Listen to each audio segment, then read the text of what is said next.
tidak pulang dulu ke Madangkara? Iya, aku langsung. Kalau begitu saya akan menyerahkan pasukan kepada Panglima Abhiseka, Panglima Perang Niskala. Aku juga akan menyerahkan pasukan kepada Panglima Ringkin.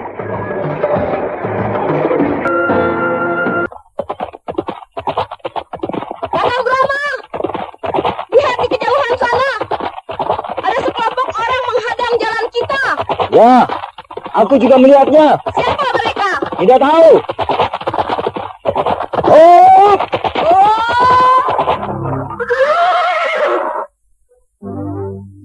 Siapakah saudara-saudara? Kenapa menghalangi jalan kami? Kau Brahma dan Harnum bukan?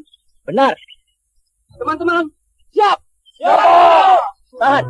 Kenapa kalian mau menyerangku? Kami dari perguruan Serat Jiwa. Hah? Perguruan Serat Jiwa? Kau musuh Gardika. Gardika saudara seperguruan kami. Jadi kau musuh kami. Kalian murid-murid Jaka Lumayung bukan? Benar, benar. Mana Jaka Lumayung? Aku ingin bicara dengan dia. Tidak perlu. Kami murid-muridnya sanggup untuk membinasakanmu. Dengar saudara, aku tidak pernah bermusuhan dengan perguruan Serat Jiwa. Juga dengan guru kalian Jaka Lumayung. Aku tidak pernah bentrok. Tutup mulutmu. Gardika mana? Pergi ke Kadipaten Pulasari untuk menghajar si Adipati Karabangga yang pengecut itu.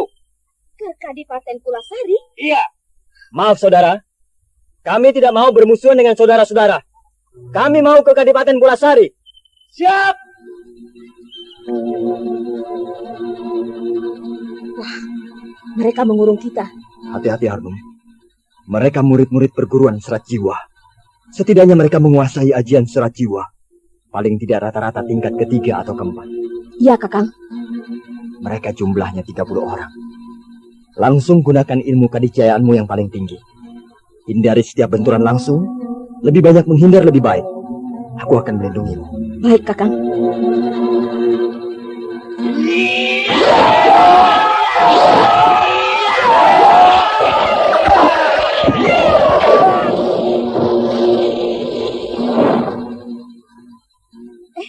Kenapa berhenti? Awas Harnum. Aku rasa mereka mau mengerahkan ajian Serat Jiwa. Wah, gawat. Kau mundurlah. Berlindung di belakangku. Baik.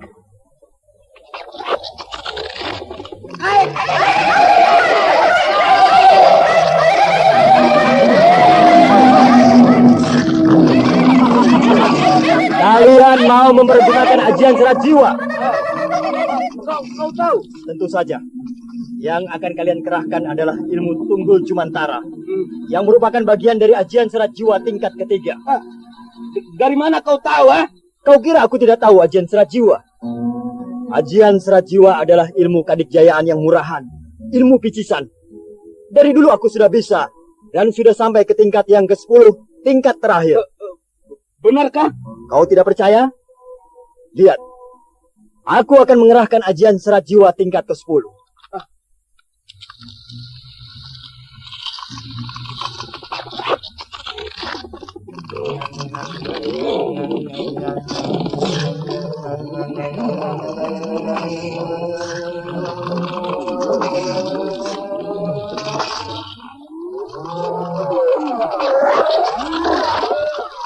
Lihat kuda itu.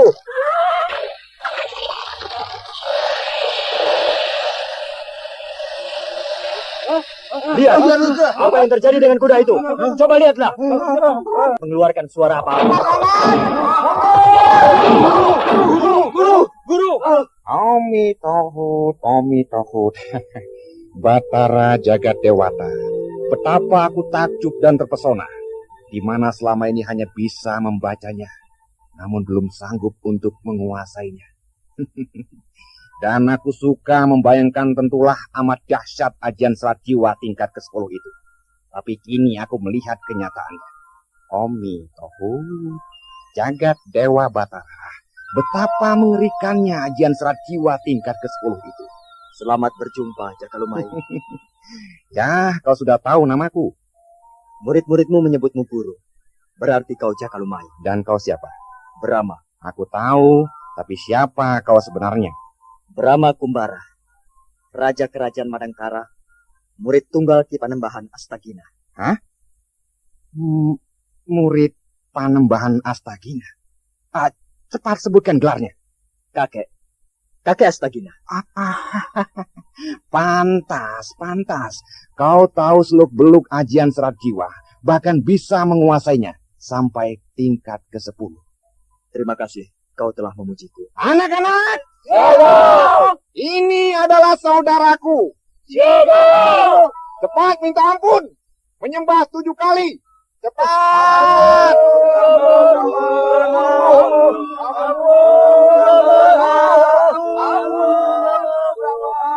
Sudah. Cukup. Kalian tidak usah menyembahku. Mereka harus menyembahmu. Kau saudaraku, berarti pula kau guru mereka. Iya. Saudaraku Brahma. Iya, saudaraku Jakalumayu. Kau harus mampir ke rumahku di Pajajaran, di padepokan perguruan serat jiwa. Dengan senang hati.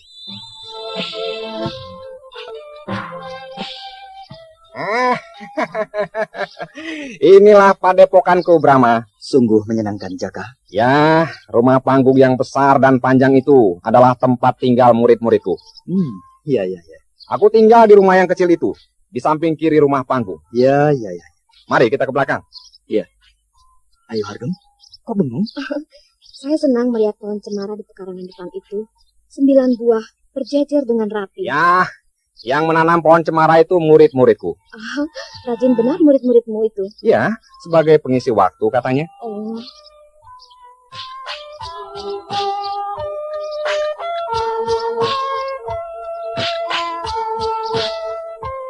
Nah, di pekarangan belakang inilah tempat aku menggembleng murid-muridku. Bagus sekali tempatnya. Lebar dan luas. Ya, muridku ada 100 orang lebih. Wah, banyak sekali. Tapi sudah banyak yang keluar. Sekarang tinggal 30 orang. Kenapa begitu? Tidak kuat. Mungkin kau memberikan latihan terlalu keras. Ya, memang ajian serat jiwa itu terlalu berat. Yang tinggal 30 orang itu saja setelah digembleng 6 tahun baru mencapai tingkat ketiga. Lambat sekali dalam memperoleh kemajuan. Seharusnya jangan langsung diberikan ajian serat jiwa. Tapi jenis ilmu kadikjayaan yang biasa-biasa saja dulu.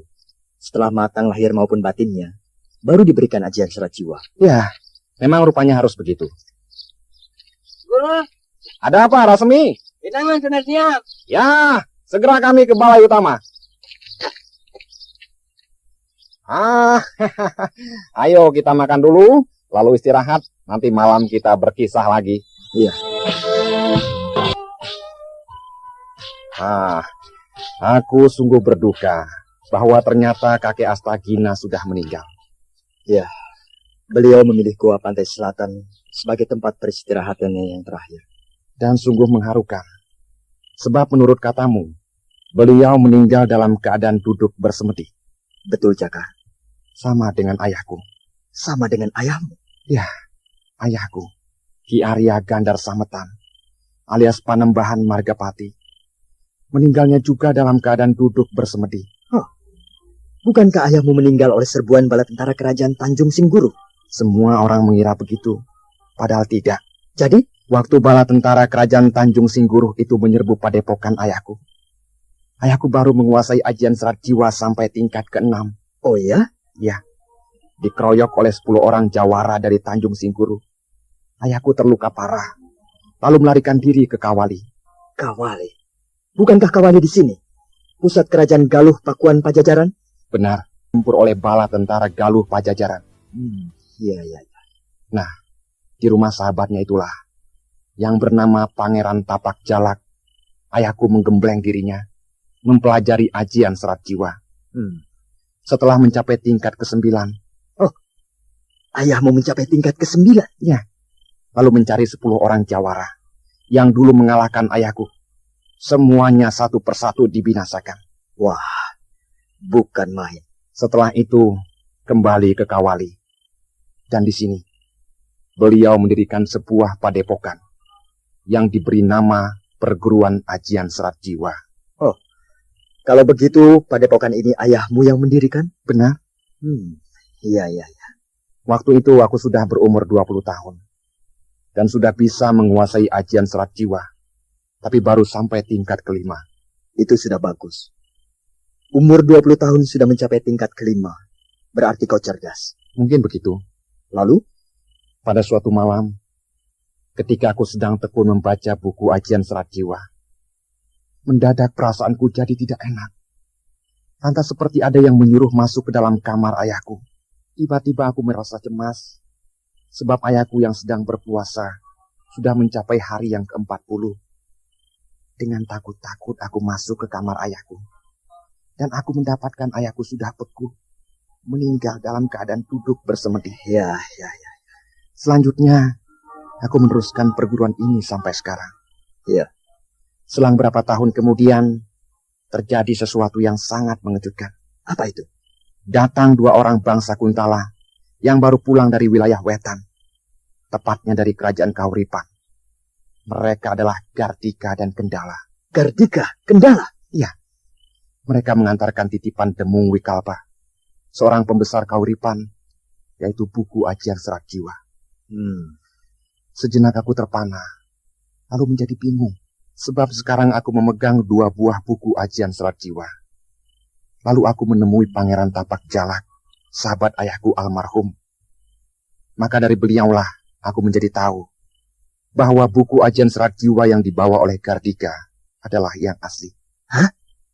Asli? Ya. Ketika bala tentara Tanjung Singkuruh menyerbu, semuanya panik. Tidak ada yang ingat pada buku ajian serat jiwa. Ayahku tidak bisa keluar dari kepungan 10 orang jawara, ditambah oleh beribu-ribu tentara. Begitu pula murid-muridnya yang berjumlah 15 orang. Semuanya tewas dibantai oleh 10.000 tentara.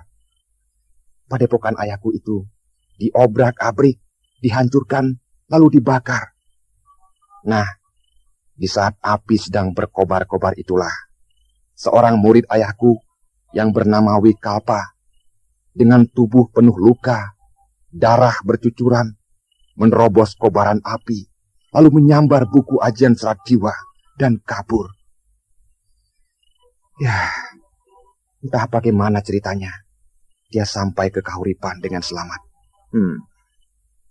Rupanya begitu ceritanya.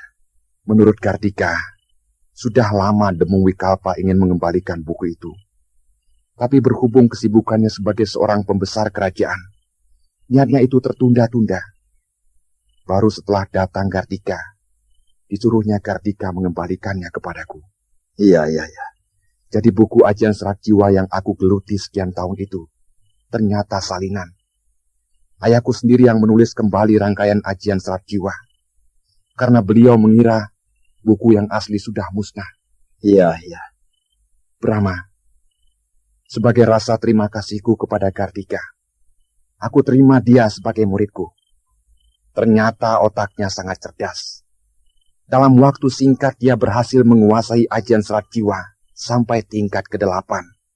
Bahkan sudah sampai mempelajari tingkat yang ke-9. Bukan main. Tapi sayang, kecerdasan otaknya itu tidak diimbangi oleh pribadi yang saleh. Wataknya sangat buruk, dan cita-citanya terlalu muluk-muluk. Ingin jadi orang yang paling ditakuti dan berkuasa. Tapi kenapa kau membantu sepak terjangnya? Membujuk Adipati Karabanga untuk menyerbu ke Kuntala? Ya, aku terlanjur mengikat tali persaudaraan dengan dia. Kau terlalu gegabah. Itulah, sekarang aku menyesal. Untung ada cadas yang agak datar, sehingga kita bisa enak bermalam di sini. Iya. Apa maksudnya si Gardika pergi ke Kadipaten Kulasari? Untuk jadi adipati? Tidak mungkin, Harnum. Karabanga pasti tidak akan tinggal diam. Selain itu, biar bagaimanapun Gardika berpikir 2 kali. Sebab dia tidak didukung oleh pasukan perang Kadipaten Kulasari. Iya. Kau sudah mengantuk? Mana bisa ngantuk kalau ada Kakang Brahma. Kok begitu? Kalau dekat dengan Kakang Brahma, apalagi pada malam bulan purnama seperti ini, rasa ngantuk hilang, rasa capek hilang, inginnya ngobrol terus. Kalau tidak tidur, besok kau lemas. Ya, nanti sebentar lagi. Sekarang saya agak bebas. Bebas kenapa? Tidak ada Kamita. Kalau ada Pramita, memangnya kenapa? Takut dia cemburu. Apakah kau yakin dia cemburu? Pasti, sebab Kamita mencintai Kakang Brahma. Dari mana kau tahu Pramita mencintai aku? Dia mengatakannya sendiri pada saya. Oh ya? Iya. Kapan itu? Dulu, waktu mau berangkat ke pantai Goa Selatan. Kenapa kau tidak bilang padaku? Tidak ada kejutan, bukan? Cinta saja pakai kejutan. Nanti jadi cinta kejut. Soalnya kalau Kakang diberitahu, pasti Kak Mita langsung dilamar. Apakah kau yakin? Yakin? Sebab Kakang juga mencintai Kak Mita. Masa? Alah, jangan pura-pura. Kalau aku mencintai Pramita, kau tidak patah hati? Tidak. Alah, jangan pura-pura. Nata. Saya benar-benar tidak akan patah hati. Sebab Kakang Brahma sangat cocok dengan Kak Mita. Dengan kamu memangnya aku tidak cocok. Cocok juga, tapi jadi istri kedua. Memang tidak boleh jadi istri kedua. Harnum, kau jangan ngelantur ah. Asal istri pertama Kakang Kak Mita. Saya rela. Tapi kalau dengan orang lain, tidak. Loh, seorang raja itu istrinya harus banyak. Rupanya Kakang juga sama dengan raja-raja yang lain. Doyan kawin. Bukan raja kalau tidak doyan kawin, Harnum. Kalau begitu, saya tidak mau. Kau ini sungguh-sungguh? Sungguh-sungguh. Jangan, Harnum. Kau masih muda. Perjalanan hidupmu masih panjang. Katakan dulu, Kakang cinta pada saya? Apakah cinta itu bisa dibagi-bagi? Entahlah, Kakang. Kakang, saya sendiri tidak tahu cinta itu apa. Aku memang mencintai Pramita. Tapi bayanganmu tidak pernah hilang dari pelupuk mataku. Kadang aku sangat rindu kepadamu. Dan kalau kau dekat dengan aku merasa nyaman. Apakah itu cinta? Ya, mungkin saja. Paling tidak, benih-benih cinta itu sudah ada di hatiku. Benarkah, Kakang? Perasaanku kepadamu sampai saat ini baru sampai di situ. Entah besok atau lusa. Terima kasih, Kakang Brahma. Kok? Terima kasih. Setidaknya saya ada di hati Kakang. Dan Kakang memperhatikan saya. Itu saja saya sudah senang. Kau sendiri sebenarnya tidak mencintai aku, Harnum. Hah? Kau hanya karena terlalu mengagumi aku. Cobalah kau dekati laki-laki yang lain. Nanti kau akan tahu bahwa bukan Brahma seorang laki-laki di dunia ini yang super. Banyak sekali, Harnum. Iya, laki-laki di dunia yang lebih dari aku. Banyak sekali. Memang, saya sering merasa suka kepada laki-laki yang lain. Misalnya kepada Raden Samba, kepada Pangeran Adrakila, kepada Senopati Lembu Hasta. Semuanya tampan dan gagah. Tapi kalau malam, sebelum saya tidur, sendirian di atas ranjang, yang terbayang hanya Kakang Brahma. Dan saya sering berhayal, alangkah bahagianya kalau jadi istri Kakang Brahma. Nah, bayangan dan hayalan seperti itu tidak ada pada laki-laki lain. Laki-laki lain hanya lewat begitu saja. Sudah mau tidur. Ngantuk. Loh, cepat sekali kau berubah. Barusan bicara soal cinta asmara yang mendayu-dayu. Lalu tiba-tiba saja kau putuskan begitu saja. Takut hanyut. Hanyut? Iya, kata ibuku.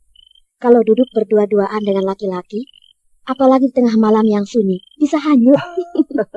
Memangnya aku sungai yang besar, bisa banjir dan menghanyutkan manusia? Buktinya, saya sudah mau hanyut. Maksudmu? Perasaan saya sekarang ini ingin disayang oleh Kakang Brahma. Dipeluk, terus sepanjang malam. Dicium, dibelai. Kakang Brahma, saya ingin disayang. Cuma disayang saja kan? Rasa kasih sayang yang tulus. Jangan palsu. Dari dulu aku sayang kepadamu. Sampai sekarang pun tetap sayang. Sayang terus. Kapan akan berubah jadi cinta aku tidak tahu. Malam ini, saya tidak akan minta cinta pada Kakang. Tapi saya hanya ingin disayang. Baiklah. Malam ini kita tidur bersama. Aku akan membelaimu sepanjang malam.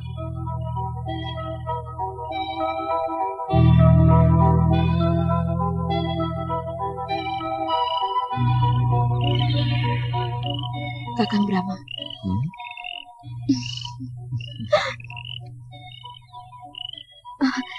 Kakang Brahma. Malah bicara terus. Ayo, cepat tidur. Loh, kok malah bangun? Jadinya malah tidak bisa tidur. Tentu saja. Mana bisa tidur berpelukan terus. Bergerak saja susah. Iyalah, mendingan tidur sendiri-sendiri. Iya. Kau tidur di sini, aku tidur di sebelah sana. Iya, selamat tidur Kakang. Selamat tidur, Harun.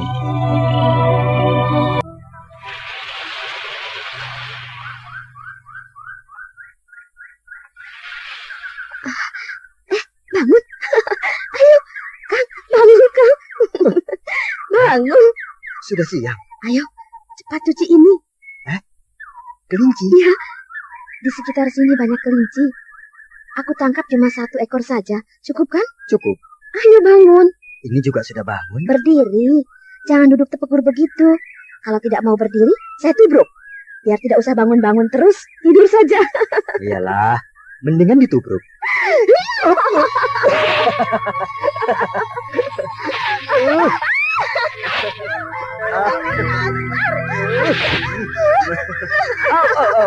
Kau lebih kasar, Harun.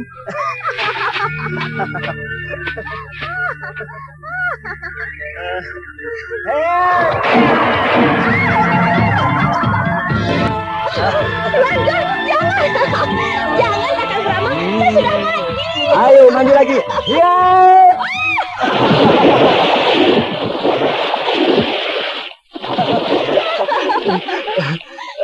Iya. Iya. Iya. Ampun, Kang. Saya menyerah. Sudah, Kang.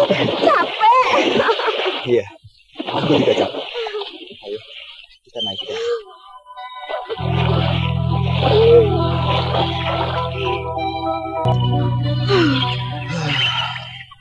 Jadi 2 kali mandi. Duh, lapar. Ayo, kita bakar kelincinya. Ya.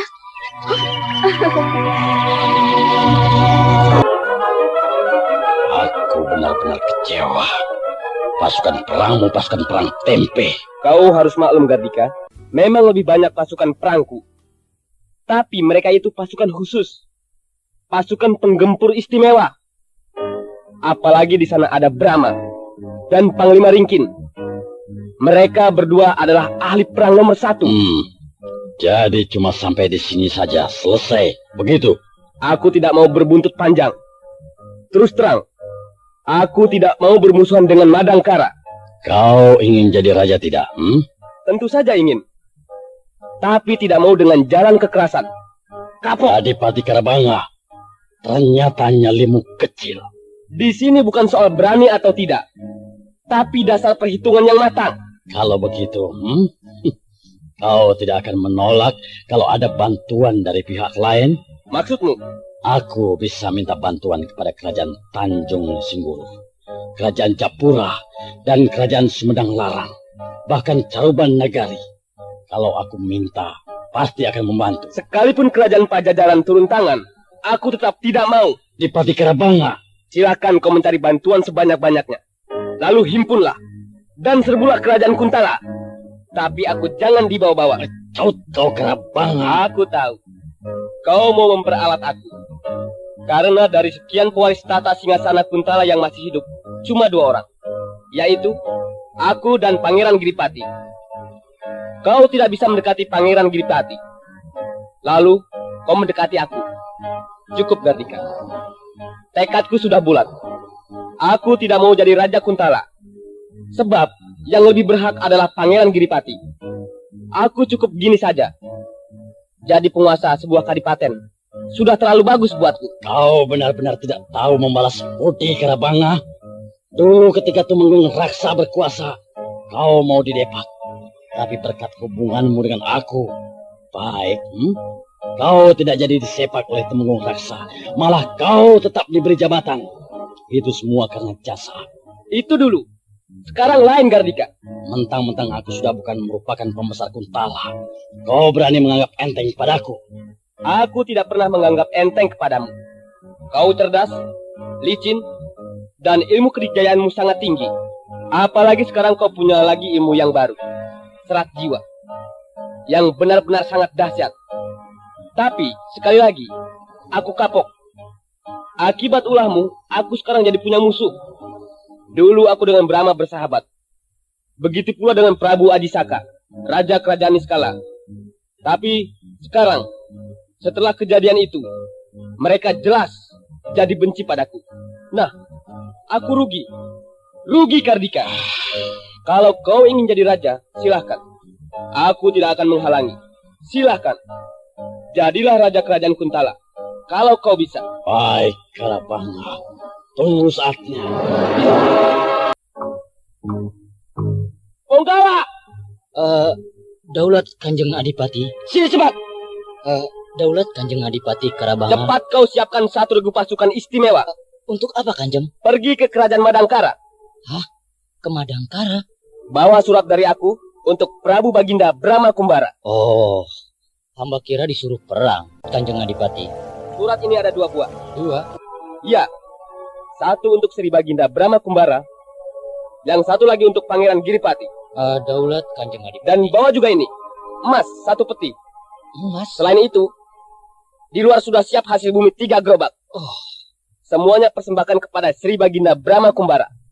Sebagai tanda bahwa aku mengakui kesalahanku. Sekaligus mohon ampun kepadanya. Daulat Kanjeng Adipati. Hamba segera berangkat ke kerajaan Madangkara. Kerjakan. Ya, Adipati Karabanga bertindak cepat. Sebelum persoalan menjadi berlarut-larut, dia harus segera memulihkan hubungannya dengan Brahma. Lalu kemanakah Gardika? Apakah benar dia akan melaksanakan ambisinya, ingin menjadi orang yang paling ditakuti dan berkuasa?